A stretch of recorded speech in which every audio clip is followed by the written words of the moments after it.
Hello everyone, welcome to my channel. आज हम पढ़ेंगे कक्षा 8 का चैप्टर 2 द सुनामी के question answer. Comprehension check first से whether the following are true और फॉल्स। निम्न में सही या गलत बताओ। क्वेश्चन नंबर 1 है Ignatius lost his wife, 2 children, his father in law and his brother in law in the tsunami. Ignatius ने अपनी वाइफ को, अपनी पत्नी को, अपने 2 बच्चों को, अपने फादर इन लॉ यानी अपने ससुर को, अपने हिज ब्रदर इन लॉ यानी अपने साले को इन द सुनामी में खो दिया था। तो ये स्टेटमेंट ट्रू है क्योंकि वो सब, उसकी वाइफ, उसके बच्चे, उसके फादर इन लॉ और उसके ब्रदर इन लॉ सुनामी में बह गए थे। तो ये स्टेटमेंट। क्वेश्चन नंबर 2 है Sanjeev made it to safety after the tsunami में संजीव बचा लिए गए थे क्या? तो इसका स्टेटमेंट फॉल्स है क्योंकि संजीव ने अपनी पत्नी और अपने बच्चों को तो बचा लिया था, लेकिन वो अपने आप को नहीं बचा सके क्योंकि वो कुक की पत्नी को बचाने के चक्कर में बह गए थे। क्वेश्चन नंबर 3 है मेघना was saved by A relief helicopter. तो क्या मेघना रिलीफ हेलीकॉप्टर द्वारा बचाई गई थी क्या? तो इसका आंसर फॉल्स है क्योंकि मेघना ने रिलीफ हेलीकॉप्टर को देखा था, बट रिलीफ हेलीकॉप्टर मेघना को नहीं देख सके थे, इस वजह से वो हेलीकॉप्टर द्वारा नहीं बचाई गई थी। वह तो एक लकड़ी के दरवाजे पर तैरती रही और समुद्र की लहर के द्वारा किनारे पर आई थी। क्वेश्चन नंबर 4 है Almas father realized that a tsunami was going to hit the island. Almas के फादर को अनुमान हो गया था क्या कि सुनामी आइसलैंड को हिट करने वाली है, यानी कि आइसलैंड पर सुनामी आने वाली है। तो इसका आंसर है ट्रू कि क्योंकि पानी जो है रिसीड कर रहा था सी, तो उन्हें पता था कि जब वो अपनी तरफ खींच रहा है तो वापस ग्रेट फोर्स के साथ आएगा। क्वेश्चन नंबर 5 है her mother and aunts were washed away with the tree that they were holding on to. यहाँ अलमास की बात हो रही है, यानी कि उसकी माँ और उसकी चाची बह गए थे विद द ट्री, पेड़ के साथ, that they were holding on to, जिसको उन्होंने पकड़ रखा था। तो ये स्टेटमेंट भी ट्रू है। Comprehension check second answer the following in a phrase और सेंटेंस। नीचे दिए हुए का आंसर एक वाक्यांश में दीजिए। क्वेश्चन नंबर 1 है why did Tilly's family come to Thailand. Tilly की फैमिली थाईलैंड में क्यों आई थी? तो आंसर इसका her family came to Thailand to celebrate Christmas. उसकी फैमिली, उसका परिवार थाईलैंड में क्रिसमस को सेलिब्रेट करने के लिए आया था, यानी कि क्रिसमस को मनाने के लिए आया था। क्वेश्चन नंबर 2 है what were the warning science that both Tilly and her mother सा। वे चेतावनी के क्या संकेत थे जिनको टिली और उसकी माँ ने दोनों ने देखा था? आंसर है they saw that the sea was rising. उन्होंने देखा कि समुद्र का पानी चढ़ रहा था। It started to form bubble and whirlpools, और उनमें शुरू हो गए थे झाग के बुलबुले बनना और भंवर बनना शुरू हो गए थे। क्वेश्चन नंबर 3 है do you think Tilly's mother was alarmed by them. तो क्या तुम सोचते हो कि टिली की माँ जो है वो सचेत हो गई थी या चौकन्नी हो गई थी? तो आंसर है no, she was not alarmed by them. नहीं, वह चौकन्नी नहीं हुई थी। क्वेश्चन नंबर 4 है where had Tilly seen the sea behaving in the same strange fashion. इस तरीके से विचित्र व्यवहार करते हुए समुद्र को टिली ने कहाँ देखा था? और आंसर है इसका she had seen this in her geography class in A video of tsunami. और इस तरीके का दृश्य उसने अपने ज्योग्राफी की कक्षा में सुनामी के वीडियो में देखा था। क्वेश्चन नंबर 5 है where did the Smith family and the others on the beach go to escape from the tsunami. यानी कि स्मिथ परिवार और अन्य लोग जो तट पर थे वो सुनामी से बचने के लिए कहाँ पर गए थे? और आंसर है इसका they took refuge in the 3rd floor of a hotel. यानी कि होटल की 3री मंजिल पे उन्होंने शरण ली थी। क्वेश्चन नंबर 6 है how do you think her geography teacher felt when he heard about when Tilly had done in Phuket. आप कैसा सोचते हो कि उसकी ज्योग्राफी टीचर ने महसूस किया होगा, यानी कि उसकी ज्योग्राफी के टीचर ने कैसा महसूस किया होगा जब उन्होंने सुना होगा टिली के बारे में जो कि उसने फुकेट में किया था? आंसर इसका इन माई ओपिनियन, मेरे विचार में, he must be feeling proud of Tilly. उन्होंने टिली पर बहुत ही गर्व महसूस किया होगा। Comprehension check third answer the following using a phrase और ए सेंटेंस।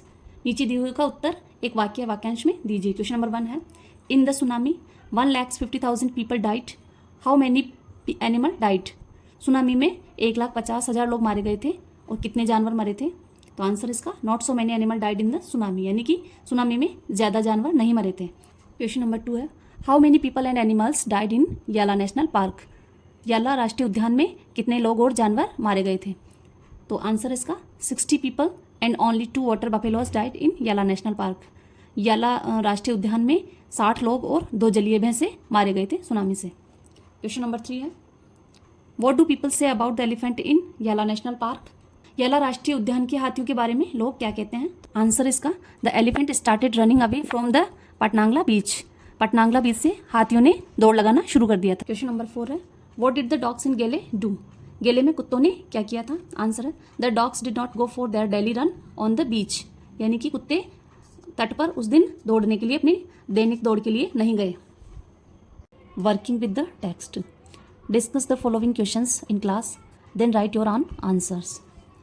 पहले इन प्रश्नों को अपनी क्लास में डिस्कस कीजिए और फिर अपने उत्तर लिखिए। क्वेश्चन नंबर 1 है when he felt the earthquake do you think Ignatius immediately worried about A tsunami. जब उसे भूकंप महसूस हुआ तो क्या तुम सोचते हो कि इग्नेशियस तुरंत ही इसके बारे में चिंतित हो गया था, वरीड यानी चिंतित हो गया था सुनामी के बारे में।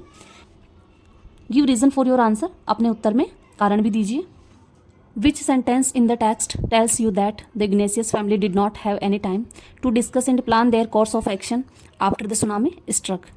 यानी कि कौन सा वाक्य पार्ट में से ये दिखाता है, ये प्रदर्शित करता है कि Ignatius family did not have any time, Ignatius की फैमिली को कोई भी टाइम नहीं मिला to discuss and plan their course of action, विचार विमर्श करने का और कार्य योजना बनाने का, after the tsunami struck, tsunami के प्रहार करने के बाद में। आंसर है वैन ही फेल्ट अर्थक्वेक, जब उसे भूकंप महसूस हुआ, he was not worried about the tsunami, वह सुनामी के बारे में चिंतित नहीं था। He only put down the TV set on the ground, वह जमीन पर अपने टीवी को रखा था।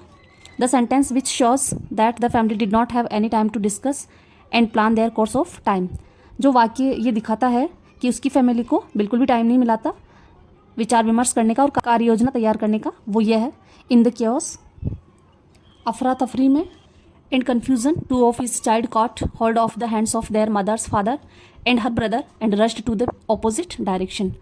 यानी कि अफरा तफरी में और असमंजस में उसकी दो बच्चों ने caught hold of the hands of their mother's father, अपनी माँ के पिता यानी अपने नाना का हाथ पकड़ा था, एंड हर ब्रदर और उसके भाई का यानी अपने मामा का, and rushed to the opposite direction और विपरीत दिशा में दौड़े थे। क्वेश्चन नंबर 2 है विच words in the list below describe Sanjeev in your opinion.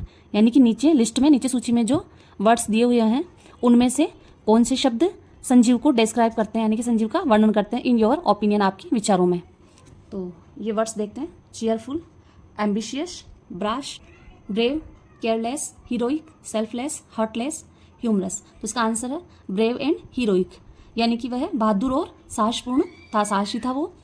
तो प्रसन्नचित्त था या महत्वाकांक्षी था या उतावला था, तो ये इसमें ज़्यादा संजीव के बारे में बताया नहीं गया है, केवल उसके जो उसका वर्णन हुआ उसमें तो केवल ये ब्रेव और हीरोइक ही दिख रहा है।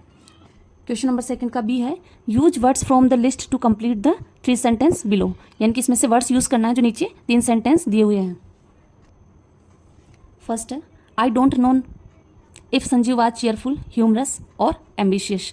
मुझे नहीं पता कि संजीव चीयरफुल था या ह्यूमरस था या एम्बिशियस था, कि वह प्रसन्नचित्त था या हास्यपूर्ण था या महत्वाकांक्षी था, क्योंकि स्टोरी में इसके बारे में ज़्यादा बात नहीं की गई है, संजीव के बारे में उसका ज़्यादा कैरेक्टर नहीं बताया गया है, तो नहीं पता चलता उससे कि उसमें ये सब गुण थे या नहीं। सेकंड है I think that he was very brave, selfless and heroic. तो मैं सोचता हूँ कि वह बहुत बहादुर था, सेल्फलेस था यानी कि वो निस्वार्थी था, एंड हीरोइक और साहसी था। तो ये गुण तो उसमें थे, संजीव में ये सारे गुण तो थे। वो ब्रेव भी था, वो निस्वार्थी भी था और वो साहसी भी था। Sanjeev was not heartless, careless और फ्राइटेंड। यानी कि संजीव क्या नहीं था, हार्टलेस निर्दयी नहीं था, वो केयरलेस लापरवाह नहीं था, और फ्राइटेंड या वो डरपोक भी नहीं था। क्वेश्चन नंबर 3 है हाउ आर मेघना एंड अलमास स्टोरीज सिमिलर। मेघना और अलमास की कहानी एक समान कैसे हैं। आंसर इसका बहुत मेघना and Almas lost their parents. Almas और मेघना दोनों ने अपने माता पिता को खो दिया था। बहुत saved their lives bye sitting on A wooden log and reached the shore. और दोनों ने ही अपना जीवन एक लकड़ी के लट्ठे पर बैठ करके बचाया था और तट पर पहुंची थी। आंसर इसका they might rebuke her for screaming too much, if I would be there I would have also taken Tilly seriously. They might rebuke her for screaming too much, उसके बहुत ज़्यादा चीख चिल्लाहट पर वो उसको डांट भी सकते थे, फटकार सकते थे। If I would be there, अगर मैं उनकी जगह पे होता तो I would have also taken Tilly seriously, मैं भी टिली को सीरियसली ही लेता। क्वेश्चन नंबर 5 है if Tilly's award was to be shared who do you think she should share it with her parents और हर ज्योग्राफी टीचर। यदि Tilly के award को, अगर टिली के इनाम को बांटा जाए तो हु डू यू थिंक, तुम क्या सोचते हो कि उसे किसके साथ बांटना चाहिए, और इफ़ विद हर पेरेंट्स, उसके माता पिता के साथ, या फिर उसके ज्योग्राफी के टीचर के साथ। She should have shared it with her geography teacher because of him she could make out that it was tsunami. तो उसे अपने ज्योग्राफी के टीचर के साथ ही शेयर करना चाहिए, अपने ज्योग्राफी के टीचर के साथ बांटना चाहिए, क्योंकि उन्हीं के कारण वो ये जान सकी थी कि ये सुनामी थी। क्वेश्चन नंबर 4 है what are the different ways in which Tilly's parents could have reacted to her behaviour, what would you have done if you were in their place. यानी कि टिली के माता पिता किन अलग तरीकों से उसके जो व्यवहार पे, उसका जो बिहेवियर था उस पर प्रतिक्रिया कर सकते थे। What would you have done if you were in their place, अगर आप उनकी जगह पर होते तो आप क्या करते। क्वेश्चन नंबर 6 है, what are the two different ideas about why so few animal were killed in the tsunami, which idea do you find more believable. Tsunami में इतने कम जानवर मारे गए थे, इसके बारे में 2 अनुमान क्या है और आपको इनमें से कौन सा अनुमान ज़्यादा विश्वसनीय लगता है। और आंसर इसका, many people believe that animal have a sixth sense, बहुत से लोग विश्वास करते हैं कि जानवरों में छठी इंद्रिय होती है। And not when the earth is, और वो जान पाते हैं जब earth is going to shake, यानी कि पृथ्वी हिलने वाली है। Some think that animal have acute power which helps them to hear और फील द अर्थ्स वाइब्रेशन, और कुछ सोचते हैं कि जानवरों में एक तीव्र पावर होती है, तेज पावर होती है, शक्ति होती है, जिसकी मदद से वो सुन पाते हैं या महसूस कर पाते हैं कि अर्थ्स वाइब्रेशन, पृथ्वी के कंपन को। यानी कि कुछ लोगों का तो मानना है कि जानवरों में छठी इंद्रिय होती है जिससे उन्हें पता चल जाता है कि पृथ्वी हिलने वाली है, और कुछ लोगों का मानना है कि उनमें तीव्र पावर होती है, तेज पावर होती है, जिसकी मदद से वो पृथ्वी के वाइब्रेशन को, पृथ्वी के कंपन को सुन पाते हैं या महसूस कर पाते हैं। तो the second idea is more believable, जो सेकंड वाला आइडिया है, सेकंड वाला जो अनुमान है वो ज़्यादा विश्वसनीय है। आई होप गाइस आपको मेरा वीडियो समझ आया होगा। अगर आपको पसंद आया हो तो प्लीज़ मेरे चैनल को लाइक करो, शेयर करो, सब्सक्राइब करो। Thank you.